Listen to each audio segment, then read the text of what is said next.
쓸모아. 어떻게 지금 같은 시기에 정부가 국민의 삶보다 잠수함을 우선할 수 있나? 지난 8월 27일 태국 방콕에서 반정부 시위가 열렸습니다. 코로나로 경제가 어려운 가운데 8,500억 규모의 중국산 잠수함 2척을 구매하는 것에 대한 비판이었습니다. 그런데 이 시위의 진정한 원인이 된 것은 태국 정부의 중국 잠수함 부실 계약이 더 컸습니다. 시민들은 정부가 무리하게 중국산 잠수함 도입을 추진하며 많은 위법 행위를 저질렀다고 비판했습니다. 그런데 원래 태국 정부가 도입을 추진했던 것은 중국 잠수함이 아닌 한국산 잠수함으로 알려지면서 논란은 더욱 커졌습니다. 왜 태국 시민들은 최고 성능의 한국산 잠수함을 포기하고 중국산 잠수함을 계약하게 됐는지 따져 묻고 있습니다. 지금부터 그동안 태국에서 무슨 일이 일어났는지 알아보겠습니다.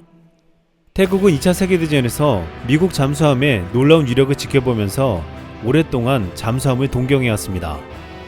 그러다가 2000년대 들어 베트남과 말레이시아, 싱가포르 등이 잠수함을 구입하는 것을 보았고 특히 캄보디아와의 갈등은 잠수함 도입에 대한 생각을 강화시켰습니다. 결국 태국에서도 76억 바트, 하나로 약 2880억 원을 마련해 잠수함을 도입하기로 계획을 세웠습니다. 그런데 잠수함이 1000에서 2000톤급만 해도 4천억 원에서 6천억 원을 넘겼기 때문에 이 돈으로 잠수함을 사기에는 부족했습니다. 결국 태국 정부는 중고 잠수함을 사기로 했습니다. 그리고 수소문 끝에 독일이 오랫동안 운용하다가 퇴역시킨 잠수함 U-206A를 찾아냈습니다. 이 잠수함은 1973년부터 독일 해군이 쓰던 잠수함으로 무려 30년 가까이 쓰다가 퇴역시킨 물건이었습니다. 사용 연한이 6에서 7년 남아있었지만 연안 방어용으로 쓰던 소형 잠수함으로 크기는 500톤에 불과했습니다. 자막 능력도 형편없고 다른 잠수함과 달리 어뢰 발사관을 장전해 놓은 8발의 어뢰가 무장의 전부였습니다. 이같이 조건이 좋지 않았음에도 이 잠수함 6척을 구입하기 위해 태국은 독일 정부에 1년 가까이 협상을 진행했습니다. 하지만 결국 독일은 판매를 거부하고 다른 잠수함을 사라고 권고했습니다. 독일이 제안한 건 한국의 U-209급 잠수함이었습니다. 태국 해군이 당초 구입을 추진했던 U-206급 독일산 중고 잠수함은 사용 연한이 6에서 7년밖에 남지 않았지만 20년가량 작전에 투입된 U-209급 한국 중고 잠수함은 사용 연한이 15년가량 남아있었습니다.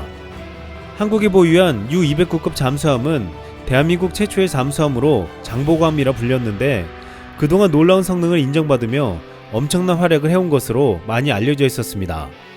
장보고함은 48만 킬로미터 무사고 기록을 달성했는데 이것은 세계 잠수함 역사상 보기 드문 기록이었습니다. 또한 장보고함은 선체는 작지만 낮은 소음과 우수한 성능으로 각종 연합훈련에서도 놀라운 성적을 기록했습니다. 장보고함은 세계 최대의 국제 해군훈련인 림팩 2004에 처음으로 참가하여 황군 잠수함에 편성되어 청군 함대를 무너뜨리는데 큰 공을 세웠습니다. 미국 태평양 함대의 잠수함 사령관 설리반 소장은 장보고함이 청군 세력을 전멸시킨 능력과 기술은 매우 인상적이었다고 말했습니다. 장보고함은 청군 기함인 미국 10만 톤급 핵항모 존 C 스탠리스와 이를 호위하는 이지스 구축함 2척과 순양함 2척, 일본 해상자위대 구축함 4척 등 30여 척을 격침시켰습니다. 놀라운 것은 장보고함은 40번 이상 가상 어뢰를 명중시키면서도 단 한 번도 탐지되지 않았다는 것입니다. 또한 적함을 침몰시킬 수 있는 10km 이내에 접근하는데 33차례나 성공했습니다. 이런 뛰어난 성능으로 1400톤인 장보고급 잠수함 3척을 인도네시아에 수출하기도 했습니다. 이 때문에 독일은 태국에서 제대로 운영하기 힘든 U-206급 잠수함을 사지 말고 한국이 보유하고 있는 U-209급 잠수함을 사라고 한 것입니다. 결국 태국 해군은 독일산 대신 한국 잠수함을 구매하는 방안을 검토했습니다.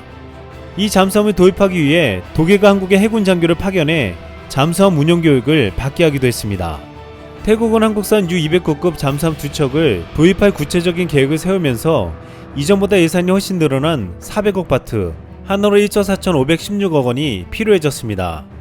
태국 프라이 국방장관이 한국 잠수함 구매를 추진하는 것은 흥미로운 일이지만 한국 잠수함은 독일산보다 가격이 비싸기 때문에 태국 정부 측이 해군의 구매 계획을 불허할 수도 있을 것이라고 말하기도 했습니다.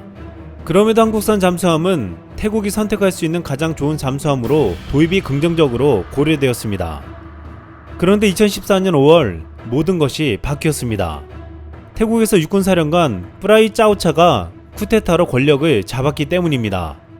프라잇은 국왕에게 쿠데타 승인을 받았지만 민정 이양을 미루며 미국 등 서방과 관계가 좋지 않았습니다. 이에 프라잇 정권은 중국과 손을 잡기 시작했습니다. 그리고 중국은 태국이 잠수함을 원한다는 사실을 알고 파격적인 제안을 던졌습니다. 중국은 잠수함 3척을 2척 가격에 주겠다며 한 척은 중국이 주는 공짜 선물이라고 했습니다. 중국은 자국 해군이 막 배치를 시작한 0410 잠수함 3척을 8억 4천만 달러, 하나로 약 9,940억 원에 제공하겠다는 것이었습니다. 더구나 결제 방식도 25년 거치 분할 상한의 무이자였습니다. 운영전 기간에 중국 정부에 품질 보증을 약속하고 게다가 계약가의 3배에 달하는 태국산 농산물과 공산품을 절충교역 형태로 구매해주기로 했습니다. 프라잇 총리는 태국 국민들에게 중국산 잠수함은 가격은 가장 싸면서도 품질은 비교적 좋은 편이며 중국은 사후 서비스도 제공할 예정이라고 했습니다. 그러면서 우리는 부자가 아니라서 잠수함에 큰 돈을 쓸 여유가 없다며 중국산 잠수함 구매 배경을 설명했습니다. 결국 태국은 2015년 계획했던 한국산 잠수함을 포기하고 중국산 잠수함을 도입하기로 계획을 바꿨습니다. 그런데 그때부터 태국에게는 불행이 시작되었습니다. 중국은 이후 놀랍게도 얼굴을 완전히 바꿨습니다. 중국은 최초에 태국에게 제시했던 3600톤급 041형이 아닌 2550톤급 S26T라는 축소형 모델을 주겠다고 했습니다. S26T는 크기뿐만 아니라 배터리 용량도 작아 수중 작전 시간도 크게 차이가 났습니다. 여기에 041형이 운용하던 초음속 잠대함 미사일은 최대 사거리가 540km에 달하고 마 0.8의 속도로 비행하다가 표적 인근에서 마 2.5로 가속하는 위협적인 무기였습니다. 하지만 중국은 태국에 이 미사일 대신 수출형 암석 미사일 CM708 미사일만 제공하기로 했습니다. 또한 2척을 8억 4천만 달러에 사면 한 척을 무상으로 주겠다는 말을 바꿔 최종적으로 3척을 11억 5,500만 달러에 구매하라고 했습니다. 또한 결제 방식도 25년 거치 분할 상환 무이자에서 계약금은 물론 중도금도 건조 일정에 맞춰 제때에 지급하라고 했습니다. 게다가 24억 달러어치의 태국 물품 구매 절충 교육도 없던 일로 하고 중국 정부가 품질 보증을 해준다는 것도 인도 후 2년간 중선중공이 하는 것으로 바뀌었습니다. 태국 내에서는 중국이 완벽한 사기를 쳤다고 했습니다. 그럼에도 태국 정부는 S6T 잠수함 한 척을 처음에 중국이 제시했던 가격보다 53%나 비싸게 계약을 체결했습니다. 당시 태국 언론과 정치권에서는 부실 계약이란 비판이 제기되었고 태국 내에선 프라잇 정권에 잠수함 게이트라 불렀습니다.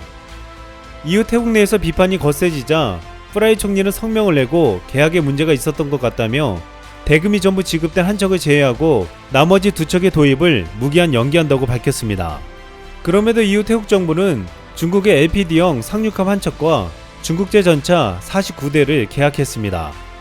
그리고 최근 2021년 예산안에서 중국에게 225억 바트, 하나로 8,480억 원으로 잠수함 2대를 구매하기로 결정했습니다. 많은 태국 국민들은 분노했습니다. 이 제안에 찬성 투표한 여당 연합 5명의 하원 의원을 비판하며 다음 선거에서 투표하지 말 것을 결의했습니다. 현재 중국에게 굴욕적인 사기를 당했다고 여기는 태국 국민들은 프라잇 정권을 강렬하게 비판하고 있습니다. 중국이 중간에서 사기에 가까운 방법으로 가로채지만 않았으면 태국 잠수함 사업은 한국의 것이었습니다. 결국 태국 정부는 중국산 잠수함 구입을 연기할 것이라고 했습니다. 그동안 중국은 이와 같은 방법으로 한국의 자리를 차지한 곳이 한두 군데가 아니었습니다. 국내 태양광 산업은 중국 업체들의 저가 공세로 시장 점유율이 전년보다 12%포인트나 하락하며 주도산의 공포에 시달리고 있습니다.